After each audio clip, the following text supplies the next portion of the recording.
Et nous allons plus loin avec notre confrère Christophe Rigaud qui est avec nous. Bonsoir et bienvenue. Bonsoir. Vous êtes fondateur et directeur du site d'information Africarabia et qui suit de près l'actualité en RDC. Et dans votre dernier article, vous le dites, le scénario d'un accord qui affaiblirait le M23 et ramènerait la paix dans l'est de la RDC, ça vous semble très optimiste. Pourquoi ? Mais c'est optimiste parce qu'effectivement, dans cet accord entre États, en fait, entre la République démocratique du Congo et le Rwanda, on oublie quand même un acteur principal, c'est le M23, c'est la rébellion, et voilà, elle n'est pas concernée par cet accord entre États. Il y a un autre processus en parallèle qui se trouve à Doha et qui est là un processus de négociation entre le M23 et puis Kinshasa. Et là, pour le moment, il est au point mort. Donc c'est vrai que voilà, quid du M23? Est-ce que la pression américaine sur Kigali va être assez suffisante pour faire plier le M23? C'est ce qu'espèrent en fait Kinshasa et Washington. Ils espèrent que en signant un accord de paix avec le Rwanda, on affaiblirait le M23 comme ça a été le cas en 2013 où le groupe s'était disloqué. Là, on est en 2025, on est dans une configuration complètement différente. On a un M23 qui contrôle des territoires très vastes depuis plus de 6 mois. Les deux capitales provinciales du nord et du sud Kivu, ils continuent de recruter, c'est-à-dire que les effectifs du M23 continuent d'augmenter. Ouais. Donc si on signe avec le Rwanda qu'il y a vraisemblablement un retrait des troupes rwandaises. Est-ce que cela sera suffisant sur le terrain? En tous les cas, le M23 a toujours dit qu'il n'était pas concerné en fait par cet accord et on voit bien que tous les accords précédents qui n'ont jamais été respectés, eh bien en fait la principale cause c'est qu'ils n'intégraient pas toutes les parties du conflit, qui n'étaient pas assez inclusifs. Donc pour le moment, je dirais que cet accord c'est un premier pas, une première marche, mais il faut ensuite qu'il continue à Doha avec le M23, mais aussi avec les autres groupes armés comme les Wazalendo qui étaient les supplétifs et qui sont les supplétifs de l'armée congolaise. Donc pour vous, ce n'est pas réaliste. Il faudrait arriver à intégrer ces forces comme le M23 au sein de ces négociations. Est-ce qu'on peut y arriver ? Alors c'est en cours, c'est ce qui est prévu. Normalement, il était même prévu. C'était le souhait des Américains en fait que le M23 signe avec Kinshasa avant l'accord qui a été signé aujourd'hui. Visiblement, voilà, ça n'a pas été le cas et les Américains sont passés dessus puisque visiblement Donald Trump avait envie d'aller très très vite sur ce sujet, puisque comme votre correspondante l'a dit, voilà, il est un petit peu en difficulté sur les autres sujets ukrainiens et moyen-orientaux, donc il fallait aller vite et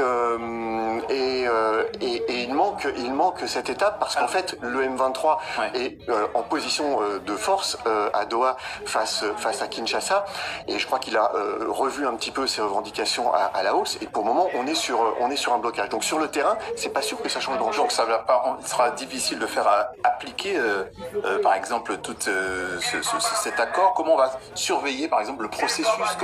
Quels sont les moyens qui pourraient être mis pour justement surveiller tout ce processus? Alors ça c'est effectivement l'autre incertitude, c'est voilà quel mécanisme efficace est-ce qu'on peut mettre en place puisqu'il y a normalement la fin des hostilités. Qui va surveiller ça? On parle d'une participation américaine, mais on sait que Donald Trump ne va pas envoyer des troupes sur place. Est-ce que ça va être les régionales sous-régionales, la SADC, le AC? Je pense que la MONUSCO va revenir un petit peu dans le jeu et va rejouer un rôle, mais ça va être un petit peu compliqué. Puis qu'est-ce qui va se passer si les engagements ne sont pas respectés sur le terrain? Qui peut le faire respecter?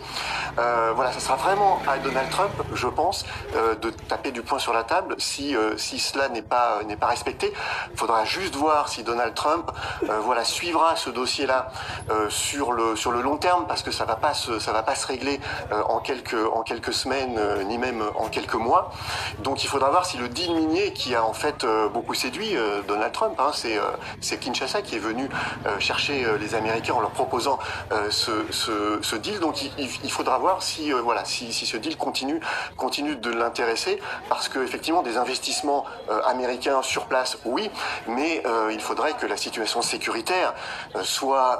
C'est l'intérêt quand même des États-Unis aussi d'avoir une situation sécuritaire, enfin un aspect sécurisé. Tout à fait, mais il va falloir l'imposer sans envoyer de soldats sur place. Il n'y a que la forte pression diplomatique sur Kigali, sur le M23, sur Kinshasa aussi par rapport au Ouazalendo et par rapport aussi à leurs obligations, puisque on parle d'un retrait des troupes rwandaises, mais il y a aussi la neutralisation des FDLR, et ça, c'est du côté de Kinshasa que cela va se jouer. Mais, politiquement, quelles peuvent être les retombées pour le président congolais, parce qu'il y a eu déjà un communiqué, tout le monde se félicite.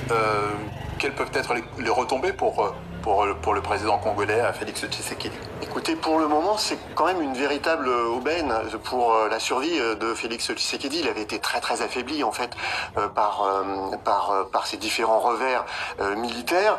Aujourd'hui, c'est un petit peu une bouffée d'air qui lui permet un petit peu de resserrer les rangs autour de sa majorité. Ça lui permet aussi de relancer son projet de gouvernement d'union nationale qu'il avait lancé il y a plusieurs mois, mais qui était un petit peu morné puisqu'il n'y avait aucun opposant qui voulait y adhérer. Là, on voit qu'il est en train un petit peu, avec le camp de la patrie de l'opposant Martin Fayulu, peut-être de pouvoir composer ce fameux gouvernement d'union nationale. Donc c'est vrai que ça peut permettre, en tous les cas, dans un premier temps, à Félix Tshisekedi de rebondir. Par contre, il faut que l'accord sur le terrain, il soit concret et qu'il y ait des vraies avancées sur le terrain militaire, quoi. Le mois prochain, il y a une prochaine étape, a priori, avec la présence a priori de Félix Tshisekedi et de Paul Kagame à la Maison-Blanche, aux États-Unis. Il faut y attendre quelque chose. Écoutez, on verra. Je pense que ça peut être intéressant si, en fonction de ce qui se passe sur le terrain, si les choses avancent, d'ici là, voilà, ça sera bien. Voilà, si on voit que ça bloque, ça peut peut-être permettre à Donald Trump de remettre un coup de pression sur les différents acteurs. Merci Christophe Rigaud, journaliste, fondateur et directeur du site d'information Africa Arabia. Merci d'être passé par le journal. Merci.